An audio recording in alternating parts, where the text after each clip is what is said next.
Alhamdulillahirobbilalamin.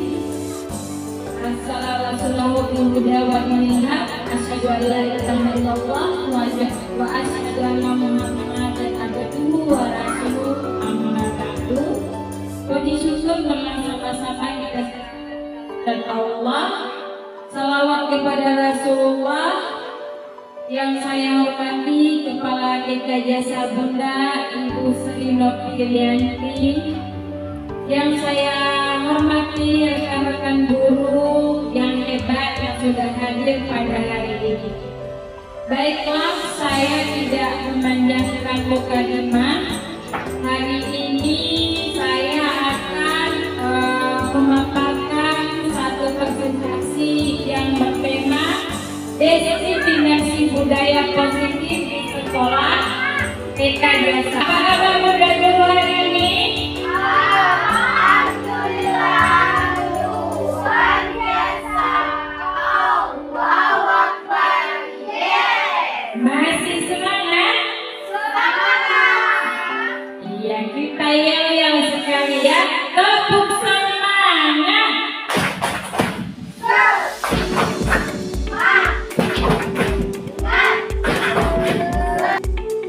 Bunda hebat. Jadi hari ini materi saya adalah destinasi budaya positif di sekolah TK Jasa Bunda. Artinya bahwa saya sebagai calon guru penggerak hari ini akan memberikan informasi apa itu budaya positif di sekolah. Ya. Nah, sebelum kita lanjut ke materi berikutnya, saya ingin bertanya kepada bunda-bunda semua. Apa itu budaya positif? Ada yang bisa jawab? Oke, Bunda Ratna ya.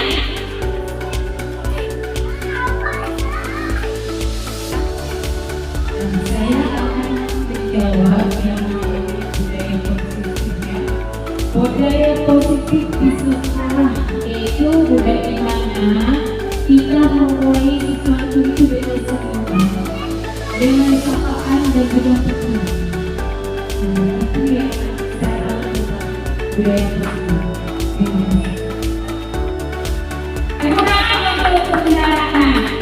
Mungkin ada teman-teman yang lain yang ingin menambahkan, boleh. Selain dari senyum, salam sapa, sopan dan santun, apa lagi yang terbayang kalau budaya positif itu? Namanya juga positif budaya. Jadi kalau menurut saya sesuatu kebiasaan yang baik itu semuanya positif ya.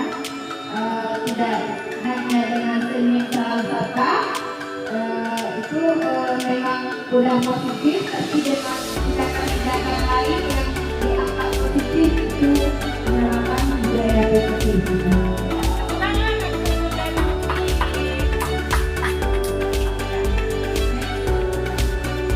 Konsep budaya positif di sini sudah saya tuliskan. Pertama ada perubahan paradigma belajar.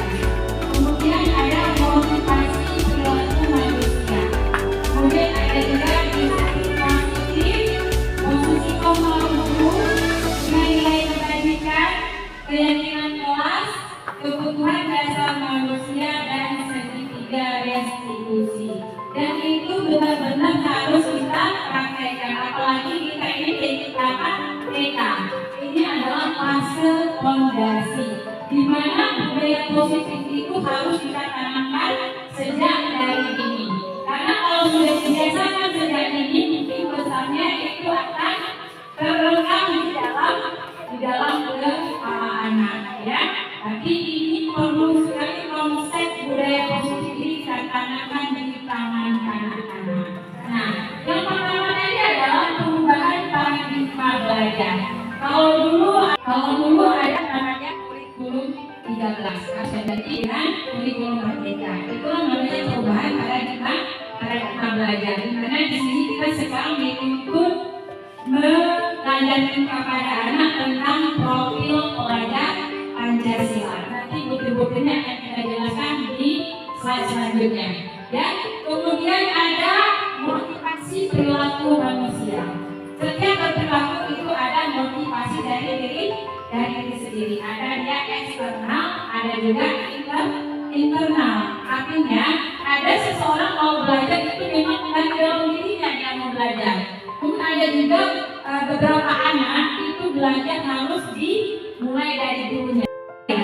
Yang pertama internal dan eksternal. Kalau internal itu memang bakat dari lahir. Ya, itu memang motivasi itu dalam dirinya itu tidak ada, itu harus dibimbing oleh gurunya sendiri. Jadi tugas kita sebagai guru memang harus benar-benar bisa memotivasi anak tersebut dalam pembelajaran. Nah, selanjutnya disiplin positif. Nah, sebelum kita lanjut, udah mau tanya, siapa tahu apa itu disiplin positif? Budaya positif. Disiplin positif itu adalah memang disiplinnya dari diri orang sendiri, tanpa ada ada atau dukungannya. Bagus sekali Bunda Febri ya. Pertanyaan nomor berikutnya, ya. Disiplin positif kadang-kadang kita salah budaya. Nah, uang sampah nanti Bunda kasih permen. Ada nggak seperti itu? Itu menurut Bunda kita mengajar anak bertanggung jawab apa tidak? Tidak, ya, tidak seperti itu. Sebenarnya disiplin positif itu memang lahir dari hati yang paling dalam. Misalnya ketika melihat sampah, mereka tidak perlu kita suruh, mereka sadari bahwa ini adalah sampah, tidak boleh diserahkan. Jadi kita sudah sediakan kalau sampah, jadi anak tahu kemana membawa sampah tersebut. Bisa dari diri menanamkan sifat tanggung jawab ya. Iya, itu masuk ke karakter kita, anak harus bertanggung jawab. Ya, baik Bunda. Selanjutnya ada lagi posisi kontrol guru.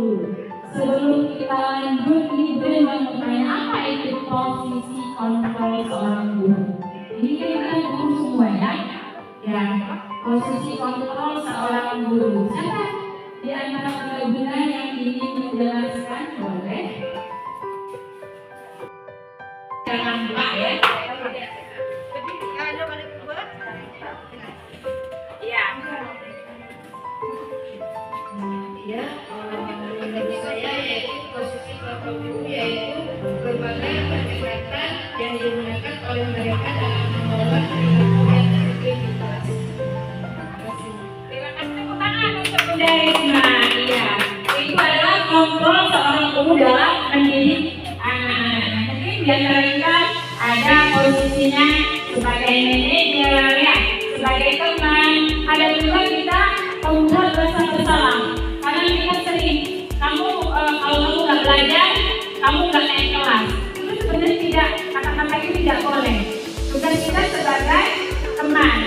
Dan kalau kamu seperti ini terus, nanti di dalam pelajaran bukan dengan mengancam, ya, tidak ada kata-kata mengancam. Karena tugas kita memang mendidik anak itu sesuai dengan kodratnya. Ya Bunda ya. Oke, lanjut. Ya, kita ke nilai-nilai kebaikan. Nah, ada yang tahu apa itu nilai-nilai kebaikan? Mungkin kita semua punya nilai-nilai kebaikan ya. Mungkin ada yang mau menjelaskan? Boleh Bunda?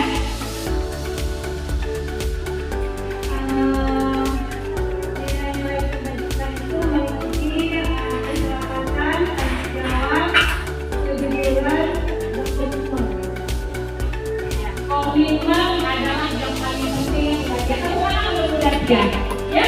Nah, selanjutnya ada lagi keyakinan kelas. Nah, ini benar-benar harus kita buat di kelas. Kalau dulu kita bikin peraturan, artinya kita tuh udah maksudnya sudah melangsa ya. Peraturan itu harus ini kalau harus kita lakukan. Tapi kalau keyakinan kelas ini kita buat bersama-sama peserta ini ya. Misalnya keyakinan kelasnya apa? Kalau di sekolah tidak boleh ada terlambat ya. Itu adalah keyakinan kelas. Sesuai nggak keyakinan kelas jika kita datang terlambat? Mungkin ada teman-teman yang ingin menambahkan, boleh? Apa itu keyakinan kelas? Boleh. Bunda, oh ya Bunda ya. Oke, semangat sekali ya ini ya. Keyakinan kelas merupakan suatu yang akan menerapkan di lingkungan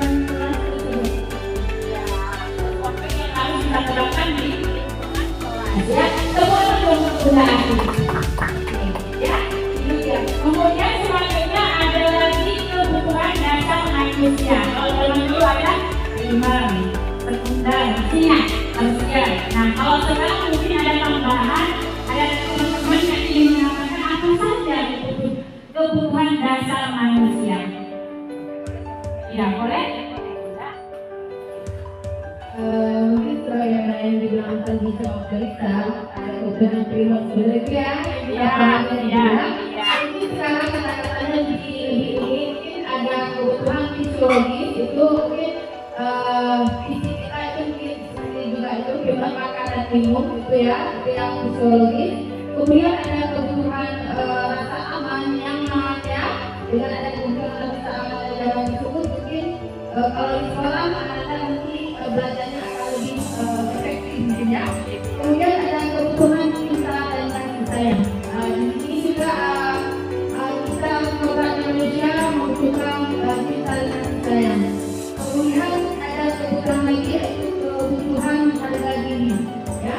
Untuk dihargai mungkin kita sebagai manusia ya, itu kebutuhan kita. Kemudian satu lagi adalah kebutuhan aktualisasi diri, ya. Mungkin itu saja dari bulan lebih. Ada tambahan dari kawan-kawan. Oke, sofa semangat teman-teman. Terima kasih sudah akurat sekali. Baik sekali jawabannya ya. Nah, lanjut lagi tadi segitiga restitusi. Nah, ini dia yang kontrol huruf tadi ada segitiga restitusi. Boleh dilihat sedikit ya. Dengan paradigma baru, yaitu pembelajaran paradigma baru ini mencangkup penggunaan standar kompetensi, merdeka belajar dan asesmen kompetensi minimal sehingga menjadi ruang yang lebih luas bagi pendidik untuk merumuskan rancangan pembelajaran dan asesmen sesuai dengan karakteristik dan kebutuhan peserta didik. Artinya kita anak-anak ini kan semuanya unik budaya, datang dari berbagai latar belakang yang berbeda-beda. Mungkin kita ada kalau khusus sekolah kita ini ada yang datangnya dari pedesaan ya. Itu kan sesuai dari dialek, bahasa. Jadi sebagai guru kita tidak boleh mencap atau misalnya kita bilang kamu nggak boleh seperti ini dengan bahasanya ya. Karena mungkin ada lagi misalnya kalau ini ya yang sudah selalu didengung-dengungkan dan sudah berjalan profil pelajar Pancasila. Yang pertama ada beriman bertakwa kepada Tuhan yang Maha Esa dan berakhlak mulia. Kemudian ada berkebinekaan global. Kemudian juga ada mandiri, bernalar kritis, kreatif dan bergotong royong. Kita nyanyi sekalian ya. Saya anak TK belajar Pancasila, beriman dan bertakwa kepada Tuhan dan berakhlak mulia. Saya anak TK Belajar Pancasila. suka bergotong royong, saling tolong menolong, bernalar kritis dan toleransi. Saya anak mandiri dan kreatif. Ya ya ya ya, ya ya ya ya ya, ya ya ya ya ya, ya ya ya ya ya. Tepuk tangan untuk kita semua. Ya, baik Bunda. Selanjutnya ini ada miskonsepsi tentang teori kontrol, yaitu ada ilusi guru mengontrol murid. Ada juga ilusi bahwa semua perbuatan positif, efektif dan bermanfaat. Kemudian ilusi bahwa kritik yang membuat rasa bersalah mampu membuatkan karakter. Kemudian ada ilusi bahwa orang dewasa itu berhak memaksa. Ternyata itu adalah kesalahan kita sebagai guru. Karena kita memaksa seperti belajar. Mungkin anak-anak itu bukan itu bidangnya. Tapi sebenarnya kita bukan memaksa. Kita harus menggali lagi kemampuan kita. Oh, kalau anaknya nggak ada bakat di sini, bagaimana caranya dia harus bisa belajar bersama. Misalnya seperti dia tidak suka kegiatan menulis, lebih senang mewarnai. Kebetulan hari itu kita menulis angka. Itu bisa kita siasat siasati. Kita sediakan gambar, angka, suruh warna itu sama juga dengan dia belajar tentang angka ya. Lanjut. Nah lanjut ya. Ini ada lagi mengubah paradigma stimulus respon ke pendekatan teori kontrol. Ada di sini di tabelnya stimulus respon dan teori kontrol. Ini realitasnya kebutuhan kita sama.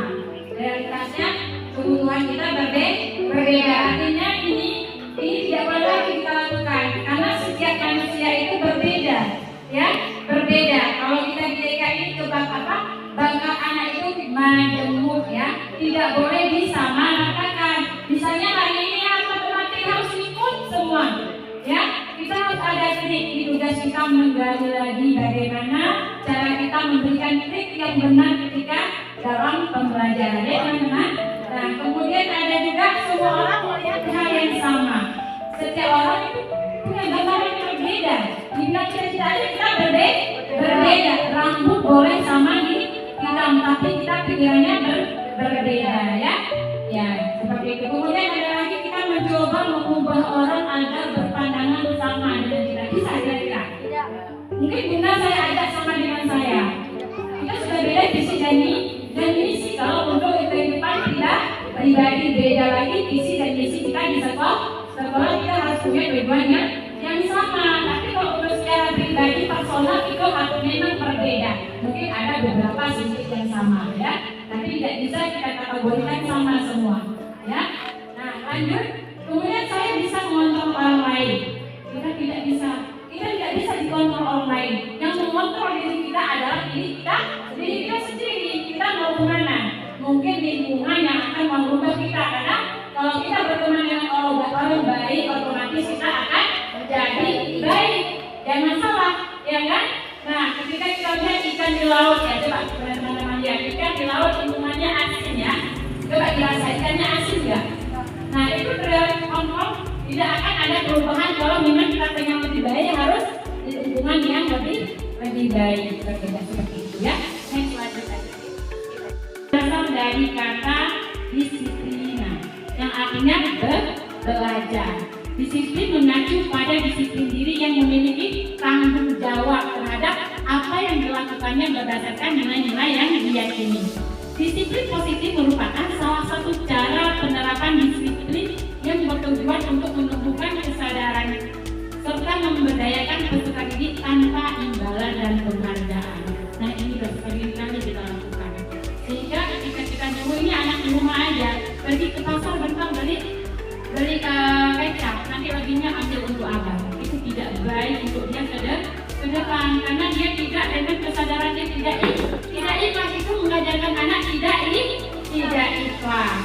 Kemudian ada lagi, sebagai pendidik tujuan kita adalah menciptakan peserta didik yang memiliki disiplin diri, sehingga mereka berperilaku mengacu kepada nilai kebajikan universal dan memiliki motivasi intrinsik dalam perubahan perilaku ke arah yang lebih baik. Ya, oke lanjut. Ini dia tadi nilai-nilai kebajikan. Nilai-nilai kebajikan universal bisa berupa antara lain keadilan, keselamatan, tanggung jawab, ya, kejujuran, rasa syukur, lurus hati, berprinsip, integritas, kasih sayang, rajin, berkomitmen seperti yang Bunda bilang tadi ya, percaya diri, kesabaran dan keamanan juga lain-lainnya yang menyangkut dengan nilai kebajikan universal. Jadi kebutuhan dasar manusia ada Bunda bilang tadi yaitu psikologis ya Bunda ya. Kebutuhan psikologis, kebutuhan rasa aman dan nyaman seperti yang biologi bilang tadi ya, kebutuhan cinta kasih dan sayang, dan kebutuhan harga diri dan kebutuhan aktualisasi diri. Ya teman-teman, kita bakal lagi semuanya ya. Yuk kita bangun aja, kita senang sedikit ya. Yuk berdiri. Karena saya tengok sudah pada ngantuk ya. Tangan diputar-putar, bertepuk tangan, tangan diputar-putar, peganglah bahu, tangan diputar.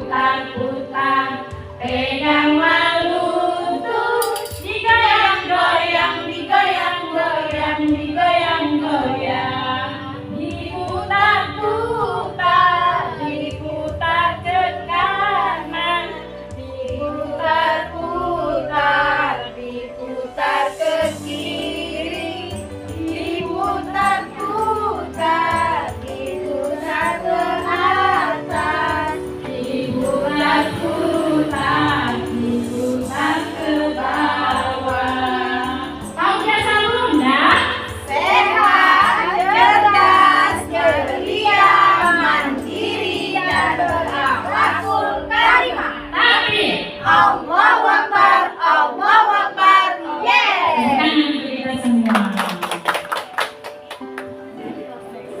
Tuhan dasar manusia. Yang pertama, bertahan hidup, kasih sayang dan rasa diterima, penguasaan, kebebasan, kesenangan. Ya, itu adalah 5 kebutuhan dasar manusia. Yang bertahan hidup itu kita perlu mempertahankan hidup kita, tidak perlu ada ronrongan dari orang lain. Kemudian kasih sayang, ya, kita harus bisa diterima. Kalau lingkungan kita toksik, tidak menerima, apa yang kita mau? Apa yang kita bisa berkembang? Kalau kita tidak diterima, dan artinya kita butuh kasih sayang. Ketika kita punya kasih sayang yang cukup, kita pun akan berikan effort terbaik kepada orang-orang di sekitar kita. Ya, misalnya kita dapat aura negatif, apakah bisa kita mengajar dalam keadaan tertekan? Tidak. Artinya kita harus dapat rasa kasih sayang dan rasa diterima oleh lingkungan di tempat kita berada. Ya. Kemudian penguasaan, kita juga harus bisa berkuasa. Paling tidak bisa menguasai diri sendiri ya teman-teman. Kita juga harus bisa menguasai diri sendiri. Jangan nanti kita dikuasai oleh orang lain. Berarti kita tidak punya prinsip harga dirinya. Kita tidak punya prinsip sendiri. Ketika kita tidak bisa menguasai diri kita, bagaimana kita mau mengajar kalau diri sendiri kita saja tidak bisa kita pimpin dengan baik. Kemudian ada kebebasan. Kita punya kebebasan, bebas berpikir, ya kan? Bebas memilih, bebas apa lagi tantangannya? Coba kebebasan. Iya, bebas apa lagi? Bebas memilih temannya, kan? Kita punya kebebasan. Kebebasan dalam tanda kutip, bebasnya bisa terkontrol dengan baik. Jangan bebasnya nggak karu-karuan ya. Oke? Dan lanjut, kita juga harus punya kesenangan. Jangan masa hidup kita gitu kita habiskan untuk membuat hal-hal yang menyibukkan diri kita yang nggak ada dapat kesenangan. Masa iya sih kita hidup di dunia ini cuma memikirkan orang lain, sementara diri kita jangan menjadi seperti lilin ya. Kita itu tidak boleh menjadi seperti lilin menerangi orang lain tapi tubuhnya mati. Tapi jadilah kita sebagai pelita, anyot, tahu anyot. Nah, ketika kita ingin menyinari orang lain, kita isi dulu amunisi kita. Ada punya panyok, dia isi minyak tanah. Kalau dia ingin terang ya, itu dia bisa menerangi orang lain. Jangan seperti lilin, oke? Oke, nah lanjut. Motivasi perilaku manusia, ya. Motivasi perilaku manusia merupakan dorongan yang dimiliki seorang individu yang dapat merangsang untuk dapat melakukan tindakan atau sesuatu yang menjadi dasar atau alasan seseorang untuk berperilaku atau melakukan sesuatu. Nah, ini ya posisi kontrol. Ya, ada 5 posisi kontrol. Di antaranya adalah penghukum. Bunda, dapat perhatiannya Bunda sayang. Ya, ada penghukum, pembuat rasa bersalah, teman, pemantau, dan manajer. Kira-kira kita posisi mana nih Bunda? Ayo, selama ini kita sepertinya berada di posisi penghukum. Kenapa? Nah, nih kalau nggak belajar, kamu nggak usah masuk kelas. Keluar. Kita seperti itu. Ya, itu harus dirubah Bunda ya. Harus dirubah. Seharusnya paling tidak kalau kita tidak bisa jadi manajer, kita itu bisa jadi teman untuk anak-anak. Jangan sampai anak-anak itu takut sama kita. Ya, gara-gara dia suka pelajaran, tapi ketika dia tahu gurunya killer, anaknya lari. Ada nggak seperti itu? Ada banyak. Itu jangan dipelihara, teman-teman ya. Nah, kalau bisa kita ini menjadi teman untuk anak, ya, menjadi teman untuk anak. Nah, sebenarnya yang paling bagus di antara posisi ini akan kami CGP rubahnya adalah menjadi manajer. Bagaimana kita menjadi manajer itu? Ini kita sedang belajar pelan-pelan, tapi pasti insya Allah ya. Mudah-mudahan kita akan dapat posisi sebagai manajer. Ada yang manajer artis kan? Semua dikerahkan untuk sang artis. Begitulah kita. Kita sama anak istilahnya menghamba kepada murid dalam tanda kutip tanda kutip kita ini adalah pelayan. Pelayan anak, bukan kita yang mau dilayani seperti itu. Nah, ini kelas, ya. Nah, keyakinan kelas ini adalah yang harus kita bentuk di sekolah, bersifat abstrak, berupa pertanyaan universal, dibuat dalam pernyataan positif seperti yang kita bicarakan tadi ya. Tidak ada kalimat intimidasi. Kemudian sedikit saja, jangan banyak-banyak kata-katanya Bunda, singkat, padat, dan jelas ya. Kemudian sesuai dengan kondisi kelas dan sekolah sehingga mudah diterapkan. Jangan nanti kita buat kesepakatan apa kalau biasanya kalau di sekolah lain. Apa Bunda biasanya kesepakatan kelas yang aneh-aneh yang sesuai dengan sekolah kita. Misalnya anak-anak kalau nggak berdiri harus berada di tiang bendera gitu. Boleh nggak sama anak kita buat seperti itu? Bersihin WC. Iya. Kita suruh sikat WC boleh nggak? Tidak seperti itu sesuai. Misalnya kalau memang dia tadi tidak termasuk kelas apa kesepakatan kelasnya, ya. Misalnya merapikan kotak pensil seperti itu ya. Tidak jangan bersifat menghukum. Ini Bunda mau tanya. Seandainya ada anak kelas datang sekolah, kita suruh tulis saya terlambat datang 100 kali kita tulis.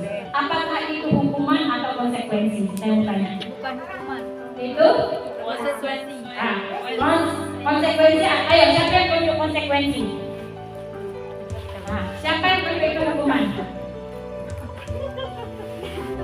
Konsekuensi itu Anda, Bunda ya, itu membuat mereka nyaman. Kalau hukuman, capek nggak dia nulis? Capek nggak? Itu adalah hukuman. Masa sih anak kita disuruh nulis 100 kali?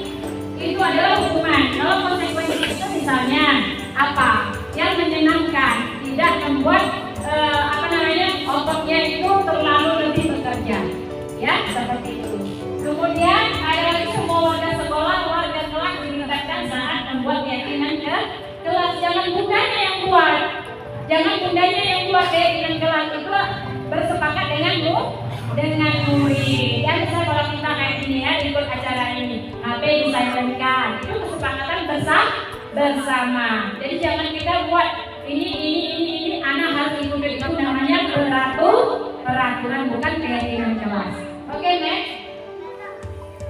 Restitusi ya. Ada dia validasi tindakan yang salah, menanyakan keyakinan, kemudian menstabilkan identitas. Nah, ini adalah proses dialog yang dijalankan oleh guru agar dapat menghasilkan murid yang mandiri dan bertanggung jawab. Nah, ini misalnya ada anak berbuat kesalahan di kelas. Ingat ketika ya. Jadi kita ngomongnya bagus kalimat positif. Misalnya seperti kejadian saat ini. Berbuat salah itu wajar. Tidak ada manusia yang sempurna. Jangan kita bilang, kenapa kamu tadi tidur di kelas? Kamu nggak tahu kalau kamu tidur di kelas kamu bilang barang. Itu tidak boleh ya. Jadi kita ada kalimat positif. Nah, jadi kita jangan menyalahkan anak, kita cari solusinya kenapa. Ya, kenapa tadi si pulang terlantar mungkin ada atau berebut mainan. Kita kan tidak tahu karena kita tidak melihat, tapi kita tanyakan dengan nada yang lembut. Oke, next. Nah, validasi tindakan yang salah. Berdasarkan prinsip, setiap perilaku berupaya memenuhi satu kebutuhan tertentu. Nah, ini dia tanya-tanya. Nah, kamu pasti punya alasan kenapa tidur di kelas. Tapi bukan kayak ini. Kenapa kamu tidur di kelas? Beda nggak? Beda kan nadanya? Tapi kayak katanya, kamu kenapa ya tadi tidur di kelas? Nah, nanti kan dia jawab. Nah, padahal kita tahu tidur di kelas itu sangat mengganggu kenyamanan kelas. Kemudian kamu tertidur karena mengantuk ya.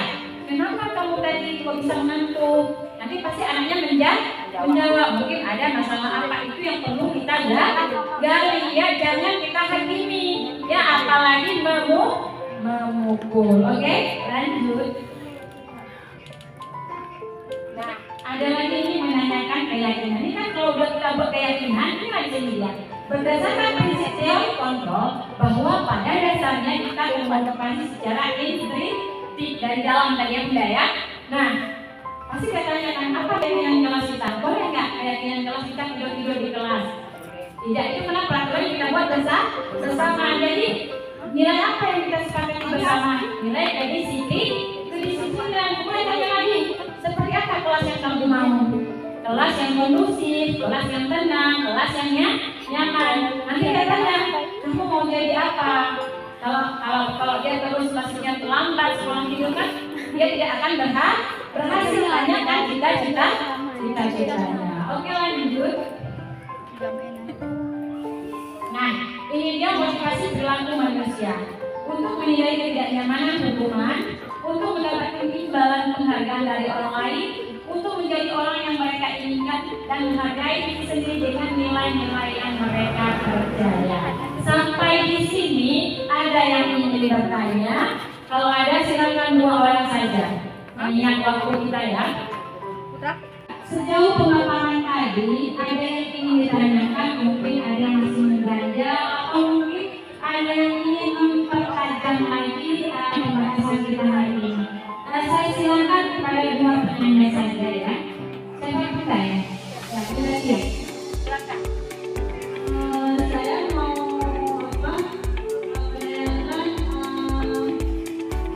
tadi keyakinan kelas ya.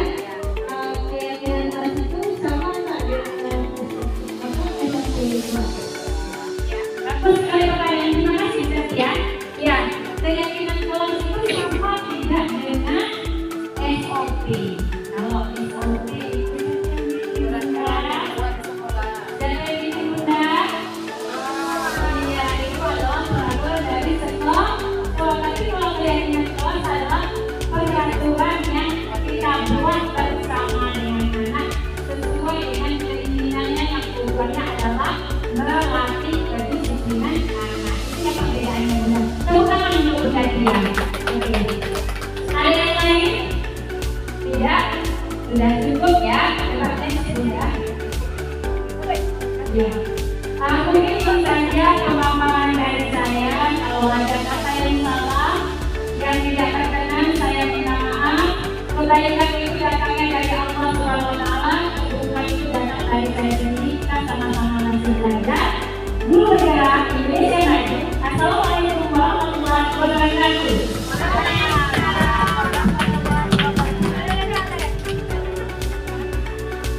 Ayo memilih apa yang kau suka.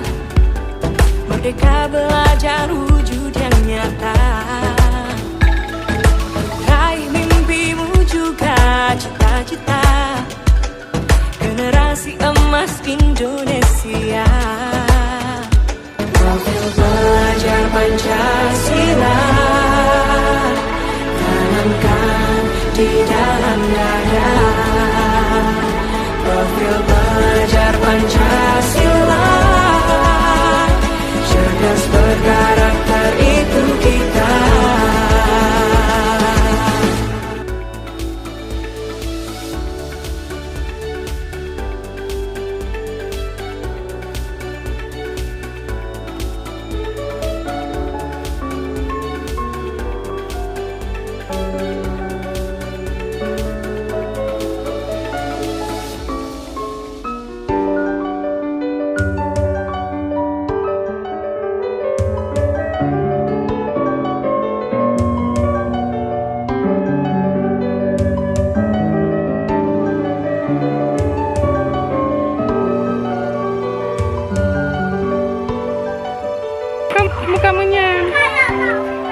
belajarnya? Nanti gedenya mau jadi apa? Ya kan? Oh, ada mau jadi polwan. Jadi kalau mau jadi polwan belajar ya, yang rajin ya, ya. Nah, jadi kedepannya Sophie main matematik. Nah, jadi kedepannya Sophie mau jadi anak apa? Anak baik budi, anak apa lagi saya? Anak pandai ya, ya. Oke. Nah, nanti hatinya boleh main, tapi tidak boleh selalu ya. Mainnya 5 menit. Lalu kalau udah waktunya tidur, Sophie harus tidur. Siap jadi anak soleh? Siap jadi anak baik? Ya,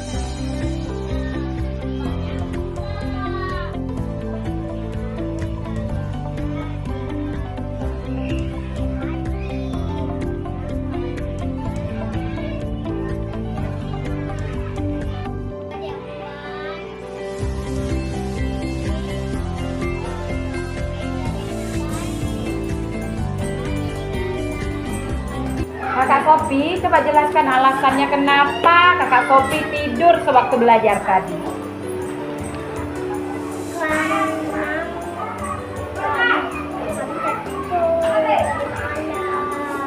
Oh, jadi mengantuk gitu.